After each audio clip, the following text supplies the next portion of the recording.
குழந்தையே, இன்று உன் அப்பன் உனக்கு ஒரு எச்சரிக்கை செய்தியினைத்தான் கொண்டு வந்திருக்கின்றேன். ஒரு பெரிய திட்டம் அங்கே அரங்கேறிக் கொண்டிருக்கிறது. இந்த திட்டம் என்னவென்று சொல்வதை விட சூழ்ச்சி என்றுதான் சொல்ல வேண்டும் உனக்கு. அதாவது, உன்னுடைய குடும்பத்தில் இன்னொரு குடும்பத்திற்கும் இடையே மிகப்பெரிய பிரச்சனை உருவாக்க அந்த சூழ்ச்சி உருவாகி கொண்டிருக்கிறது. இதிலிருந்து எப்படி நீ உன்னை உன் குடும்பத்தையும் காப்பாற்றி கொள்ள வேண்டும் என்பதை உனக்கு சொல்லிவிடத்தான் உன் அப்பன் நான் இன்று வந்திருக்கிறேன். என் குழந்தையே, நான் சொல்கின்ற வார்த்தைகள் ஒவ்வொன்றும் எந்த அளவிற்கு உண்மையானவை என்பதை உனக்கு நன்றாக தெரியும் அல்லவா? நான் ஒரு பொழுதும் என் குழந்தையுடைய மனதில் காயங்களை ஒரு பொழுதும் என் பிள்ளை வேதனைப்படுத்த வேண்டும் என்று நினைத்தது கிடையாது. தெய்வம் ஒருபோதும் தன் பிள்ளைகளுக்கு அப்படி ஒரு சூழ்நிலையை உருவாக்கி கொடுத்தது கிடையாது. ஆனால் உன்னை சுற்றி இருக்கின்ற இந்த மனிதர்கள் எப்பொழுதும் தன்னை பற்றி எந்த கவலையும் படாமல் அடுத்தவர்களின் வாழ்க்கையை பற்றி கவலைப்படுகின்றார்கள். நல்லது நடத்திவிடக்கூடாது என்பதற்காக கவலைப்படுகின்றார்கள். எங்கே இவர்கள் சந்தோஷமாக இருந்து விடுவார்கள். அடுத்தவரின் வாழ்க்கையை அழிப்பது ஒன்றும் இவர்களுக்கு பெரிய காரியமாக இல்லை. சர்வசாதாரணமாக ஒருவர் வாழ்க்கையை அழிக்கவும் ஒருவருக்கு கெடுதல் செய்யவும் துணிந்து விடுகின்றார்கள். என் பிள்ளையே, இதனுடைய விளைவை பற்றி எல்லாம் இவர்கள் பெரிதாக சிந்திப்பது கிடையாது. பின் விளைவுகள் எப்படி இருந்தாலும் அதை பற்றி இவர்களுக்கு எந்த ஒரு கவலையும் கிடையாது. அப்பேற்பட்ட எண்ணங்களை கொண்டவர்கள், அப்பேற்பட்ட விஷயங்களை உன்னுடைய வாழ்க்கையில் உனக்கு தந்துள்ளவர்கள் இப்பொழுது நடத்தி கொண்டிருக்கின்ற விதத்தை பார்த்தால் இவர்கள் அவ்வளவு எளிதில் ஓய்ந்துவிட மாட்டார்கள் என்பதை உன் அப்பன் நான் புரிந்து கொண்டேன். இவர்கள் எந்த எல்லைக்கு வேண்டுமானாலும் போகலாம். ஆனால் உன் கண்ணில் மட்டும்தான் உனக்கு கிடைக்க வேண்டும் என்பதில் மிக உறுதியாக இருந்து கொண்டிருக்கின்றார்கள். எதை செய்வதற்கும் துணிவது என்ன நடந்தாலும் பரவாயில்லை. நாம் நினைத்தது போல இவர்கள் வாழ்க்கையில் இதை செய்து முடிக்க வேண்டும் என்று கங்கணம் கட்டி கொண்டு திரிந்து கொண்டிருக்கின்றார்கள்.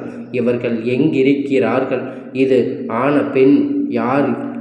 இது செய்தது ஆனா பெண்ணா என்று யாருக்கும் யாரிடையிலும் பிரச்சனைகள் மூட்டிவிட முயற்சி செய்கிறார்கள் என்பதை அப்பன் சொல்வதை கேட்டு என் பிள்ளை, நீ தெளிவாக இது என்னவென்பதை புரிந்து கொள்ள வேண்டும்.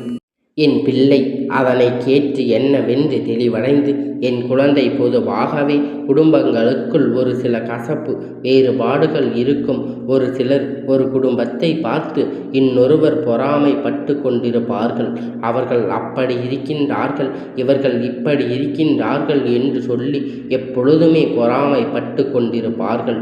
இந்த பொறாமை எண்ணத்தினால் நாளுக்கு நாள் செல்ல இந்த பொறாமை வஞ்சனையாக மாறிவிடுகின்றது. இந்த வஞ்சகம் அவர்களை சூழ்நிலைகளை செய்ய முன் நிறுத்தி வைக்கின்றது. இப்படி ஒவ்வொரு எண்ணங்களும் அவர்களை அடுத்தடுத்து இந்த வாழ்க்கையில் ஒரு கெடுதலை செய்வதற்கு அழைத்து வந்து விடுகின்றது. இவர்கள் செய்யவும் மேலும் மேலும் இந்த வாழ்க்கை துன்பங்கள் மட்டும்தான் தொடர்ந்து கொண்டிருக்கின்றது. இதையை எப்படி கடந்து வர வேண்டும், இதிலிருந்து எப்படி மீண்டு வர வேண்டும் என்று நீ யோசித்து நினைத்தால் கூட எங்கிருந்து பிரச்சனைகள் ஆரம்பித்தது என்று தெரியாமல் அதை எப்படி முடித்து வைக்க முடியாமல் என் குழந்தை எப்படி ஏனும் இந்த பிரச்சனைகள் காரணத்தை தெரிந்து கொள்ள வேண்டும் என்று நீ எடுக்கின்ற உன்னுடைய முயற்சிகளுக்கு தான் உன் அப்பன் என்று பதிலை வந்திருக்கின்றேன். என் பிள்ளையே, உன் வாழ்க்கையில் நடக்கின்ற பல சம்பவங்கள் எல்லாம் நல்லபடியாக நடந்து கொண்டிருந்த பல விஷயங்களை இப்பொழுது தெல்ல தெளிவாக எது உனக்கு சரியாக நடப்பது கிடையாது. எந்த விஷயத்தை எடுத்தாலும் அதில் 1000 தடைகள். எதை செய்தாலும் முயற்சி செய்தாலும் அதில் எந்த வகையிலும் முன்னேற்றங்கள் ஏற்படுவதில்லை என்று நீயே இங்கு வேதனைப்பட்டு கொண்டிருக்கின்ற நேரத்தில் நான் சொல்கின்ற குடும்பம் உன்னுடைய விஷயங்களை எல்லாம் கண்டு உனக்காக அதில் அளவில் கை கொடுக்க உதவியதற்கு கஷ்டப்படும் பொழுது உடன் இருந்து உன்னை தூக்கிவிட்டார்கள். உனக்கு வாழ்க்கையில் பல துன்பத்தை இருந்து விடுதலை கிடைக்க வேண்டும். தன்னாலான அத்தனை முயற்சிகளையும் செய்வதற்கு இப்பொழுது இவர்கள் பாடுபட்டு கொண்டிருக்கின்றார்கள். உன்னோடு சண்டையிடப் போகின்றார்கள். ஏற்பட போகின்றது என்று என் குழந்தை நீ யோசிக்கின்றாய் அல்லவா? ஆமாம், உனக்கு அதிகமாக உதவி செய்தவர்களுக்கு, உன்னுடைய வாழ்க்கையில் பல இடத்தை உனக்கு உறுதியாக இருந்தவர்களுக்கு, உன்னுடைய துன்பங்களும் துயரங்களும் பங்கெடுத்து உனக்கு மிக பெரிய வெற்றியை கொடுத்தவர்களுக்கு தான் இது போன்ற காரியத்தை செய்ய போகின்றார்கள். ஏனென்றால் இவர்கள் உன்னோடு பிரச்சனைகளுக்கு வருவதற்கு காரணம் அல்லவா? இதிலிருந்து ஒருவர் போடுகின்ற திட்டம் என்றுதான் உன் அப்பன் என்னிடத்தில் சொல்லிக் கொண்டிருக்கின்றேன். இந்த பெண் வேறு எங்கும் இல்லை, உன் இல்லத்துக்குள் வலதுபுறமாக இருக்கின்ற இல்லத்தில் இவர்கள் இருந்து கொண்டிருக்கின்றார்கள். இவளின் உயரம் சற்று குறைவுதான். ஆனால் எப்பொழுதும் அவளின் பார்வை உன் குடும்பத்தை நோக்கியே இருந்து கொண்டிருக்கின்றது. ஒரு விஷயம், நீ புதிதாக வாங்கி இருக்கின்றாய் என்றால் அவள் கண் போகின்ற போக்கை நீ ஒரு முறையாவது என்னவென்று பார்த்திருந்தாயானால் நிச்சயமாக இன்று நீ நடக்கின்ற ஒவ்வொரு கஷ்டங்களுக்கும் இவள்தான் காரணம் என்று நீ என்றே தெரிந்து கொண்டிருப்பாய். இவள் எண்ணங்கள் முழுமையும் உன்னுடைய குடும்பத்தில் எந்த ஒரு நல்லதையும் நடக்கக்கூடாது என்பதற்காகத்தான். இந்த வாழ்க்கையில் எந்த நல்ல விஷயத்தையும் நாம் நடத்திவிடக்கூடாது என்பதற்காகத்தான் இந்த பெண் இது போன்ற வேலையை இவள் செய்து கொண்டிருக்கின்றார். இவர் எண்ணம் என்ன தெரியுமா? இந்த இரண்டு குடும்பமும் ஒன்றாக இருக்கிறது. எதற்கு இவர்கள் ஒன்றாக இருக்கின்றார்கள்? இவர்களுக்குள் பிரச்சனை வருவது என்பது எளிதாக இல்லை என்பதை விட்டு கொடுத்து பழகுகிறார்களே என்பது நடந்தாலும் அதில் இவர்கள் அத்தனை விஷயங்களையும் என்னவென்று பார்க்கின்றார்கள். ஒவ்வொருவருக்கும் அவர்களுக்கான மனப்பான்மையை இவர்கள் அப்படியே என்னென்ற இவர்கள் கையில் ஒப்படைக்கக்கூடியது. இவர்கள் கையில் இதனை ஒப்படைத்துமானால் மனதில் எந்த நல்ல எண்ணங்களும் இல்லாமல் எப்பொழுதும் அடுத்தவர்களுக்கு கெடுதல் செய்ய நினைப்பதையே தன்னுடைய ஒரே நோக்கமாக வைத்திருக்கின்றார்கள். எதனால் அப்பன் சொல்கின்றேன் என்று தெரியுமா?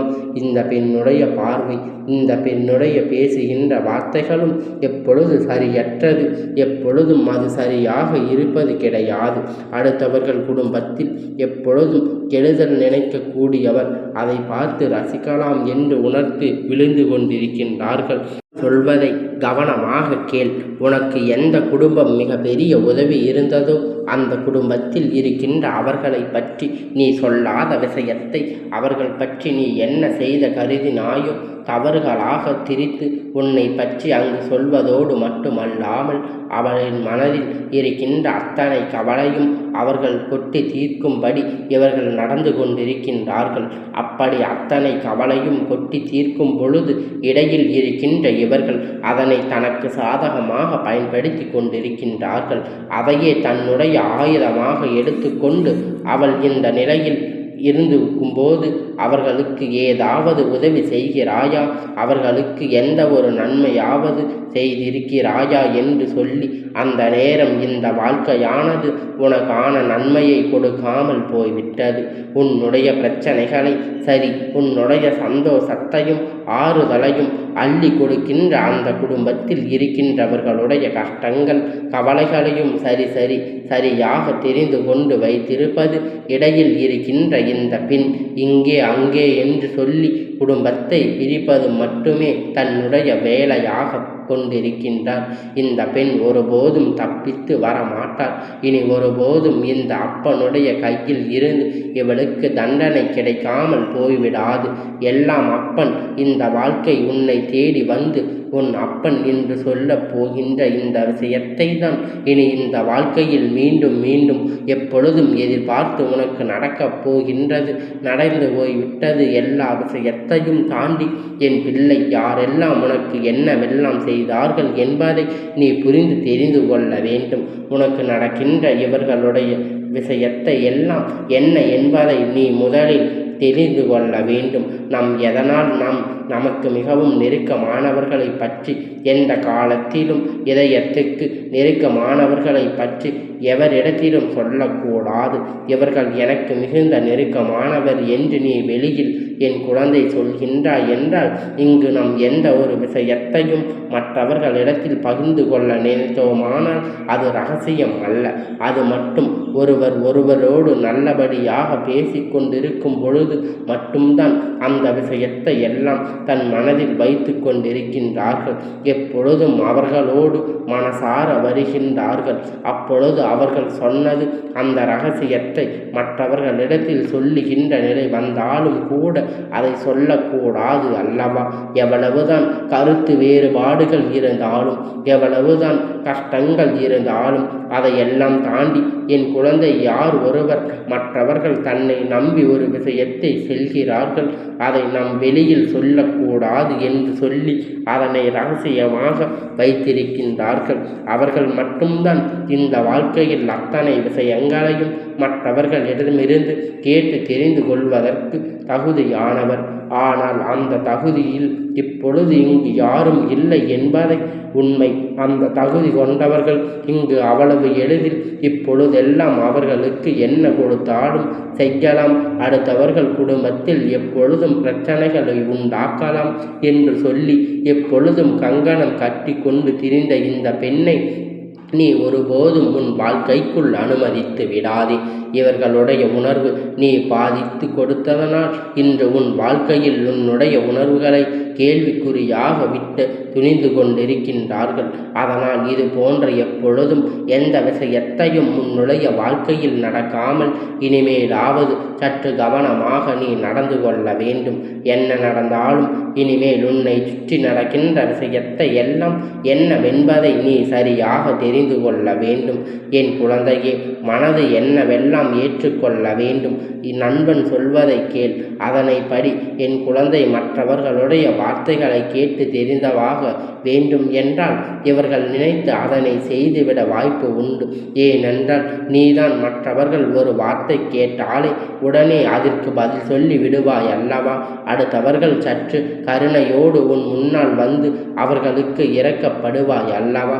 இதையெல்லாம் தெரிந்து கொண்டு இதையெல்லாம் புரிந்து வாழ்க்கையில் மீண்டும் மீண்டும் உனக்கு என்ன நடக்கும் என்பதை நீ எப்பொழுதும் சரியாக ஏற்றுக்கொள்ள பழகி நடக்கின்ற நன்மைகளுக்கும் என்றென்றைக்கும் நான் உன்னோடு பயணிப்பேன் என்பதை நீ புரிந்து கொண்டால் போதும். இந்த நாள் உன் வாழ்க்கையில் என் பிள்ளை உன் குடும்பத்தில் உள்ளதை அவர்களுக்கு அவர்கள் குடும்பத்தில் உள்ளதை உனக்கு சரியாக வெளிப்பட்டதால் தவறுதலாக சொல்லி கொடுத்து முடிந்தது. இவர்கள் செய்கின்ற விஷயம் உன் மீது அன்பு மக்களை கொண்ட அந்த குடும்பத்தை உனக்கு எதிராக திருப்பிவிடப் போகின்றார் என்பதை நீ புரிந்து கொண்டாலே போதும். அப்பன் சொல்கின்ற வார்த்தை உனக்கு புரிந்ததா? அப்பன் என்ன சொன்னார் என்று உனக்கு தெரிந்ததா? ஆனால் நிச்சயமாக இனி இந்த வாழ்க்கை உனக்கு நல்ல விஷயங்கள் அத்தனையும் உனக்கு நல்லபடியாக நடக்கும். என் பிள்ளையை இந்த அப்பன் என்றும் பாதுகாப்பாக வைத்திருப்பேன். இந்த அப்பனுடைய ஆசீர்வாதங்கள் உனக்கு எப்பொழுதும் முழுமையாக கிடைத்து கொண்டே இருக்கும்.